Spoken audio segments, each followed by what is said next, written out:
یہودیوں کے پاس سب سے بڑی طاقت ایول جینیس، نہایت ذہین قوم ہے. تمام بڑے بڑے فلسفی یہودی، تمام بڑے بڑے سائنٹسٹ یہودی، اور پھر یہ کہ ان کے اندر انٹریگ، سازش، پلاننگ، اس کی صلاحیت بے پناہ ہے. نمبر دو یہ کہ ان کا کم تعداد میں ہونا ہی ان کے لیے بہت بڑی نعمت بن گیا ہے. جب کوئی قوم زیادہ بڑی تعداد میں ہوتی ہے وہ پیسو ہو جاتی ہے، ڈھیلی ہو جاتی ہے، لیکن جب کوئی مائنورٹی ہوتی ہے تو مائنورٹی بہت ایکٹیو ہوتی ہے، انٹیگریٹڈ ہوتی ہے. مائنورٹی کو ہر وقت تھریٹ محسوس ہوتا ہے میجورٹی سے. تو ان کا ایک چھوٹی اقلیت ہونا بھی ان کے لیے ایک طرح کی ان کی نعمت ہے کہ اس کی وجہ سے ان میں سینس جو ہے ایک ہونے کا.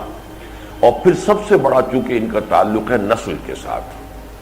مسلمان سینکڑوں نسلوں پر مشتمل ہے، یہ ایک ملٹی نیشنل امت ہے، وہ ایک نسل ہے، نسل چلی آ رہی. اگرچہ ان کے ہاں نسل کا تصور عورت سے ہے، ماں سے نسل چلتی ہے، باپ سے نہیں، لیکن یہ کہ بہرحال جو بھی ہے وہ نسل سے ہے ان کا معاملہ.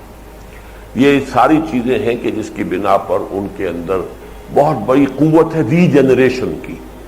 ایک دفعہ تقریباً ختم ہو جاتے ہیں، پھر جاگ جاتے ہیں، پھر ختم ہو جاتے ہیں، پھر جاگ جاتے ہیں. جس قوم میں کوئی اسٹرانگ نیشنلزم ہو اس کے اندر یہ قوت ہوتی ہے. مثلا جرمنی اسی صدی میں 2 مرتبہ تباہ و برباد ہوا، اور ایسا تباہ و برباد ہوا کہ واقعہ یہ ہے کہ روئنگ ہو گیا بالکل، لیکن دیکھتے ہی دیکھتے دوبارہ اٹھ کے کھڑا ہو گیا. ان کے ہاں بھی ایک بہت اسٹرانگ سینس آف نیشنلزم ہے. وہ یہ کہتے ہیں کہ we are a superior race. بچے کے پیدا ہوتے ہی اور اس کی جو کنڈر گارٹن کی ایجوکیشن ہے وہاں سے شروع ہو جائے گا اس کے اندر یہ خیال پیدا کرنا، وہ جو ہے معاشرہ پیدا کرتا ہے you belong to a superior race. بین ہی یہ بات جو ہے یہودیوں میں ہے، we are the chosen people of the lord, ہم تو احباء ہیں، اللہ کے ابناء ہیں. یہ یہودی بچے کے دل میں پہلے سے ڈال کر پھر وہ اپنے تعلیم کا نظام کرتے ہیں. وہاں کہتے ہیں کہ ان کے ہاں ٹی وی نہیں ہے، بہترین ایجوکیشن ان کے بچوں کی ہوتی ہے. ان کے اسکولوں میں کبھی کوئی اسٹرائک وغیرہ نہیں ہوتی، اور انہوں نے اپنے بچوں کو بڑا محفوظ رکھا ہوا. پریکٹسنگ یہودی رہتا ہے وہاں پر، سینیگوگز ہیں بے تحاشا وہاں پر. تو وہ ان کو اور ساری امریکن قوم کا بیڑا غرق کروا رہے ہیں وہی یہودی ان ذرائع ابلاغ کے ذریعے سے، ٹیلی ویژن کے ذریعے سے، اور دوسری ان کے اخلاق ختم، ان کی زندگی، ان کا کردار ختم، خود اپنے آپ کو بچا کر رہے ہیں. تو یہ ان میں صلاحیت ہے. اور ایک بات میں نے کہی ہے کہ اللہ تعالیٰ نے ان کو ابھی پریزرو کیا ہوا ہے مسلمانوں کو سزا دینے کے لیے، کہ بدترین سزا.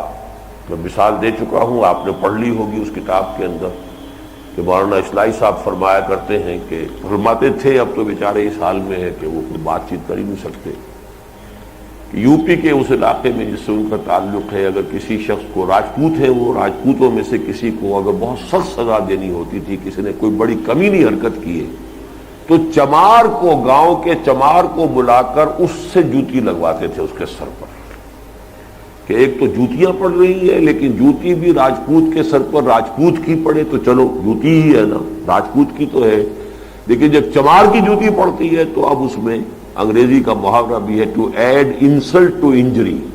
ایک تو جوتے کی تکلیف ہے اور ایک انسلٹ ہے کہ چمار مار رہا ہے.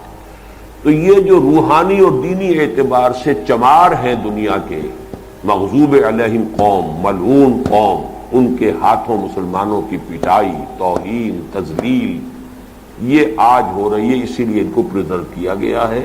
باقی ان کا آخری انجام بھی اب زیادہ دور نہیں ہے، جیسا کہ میں آپ کو ان سوالات کے ضمن میں بتا چکا ہوں جو پہلے ہوئے تھے.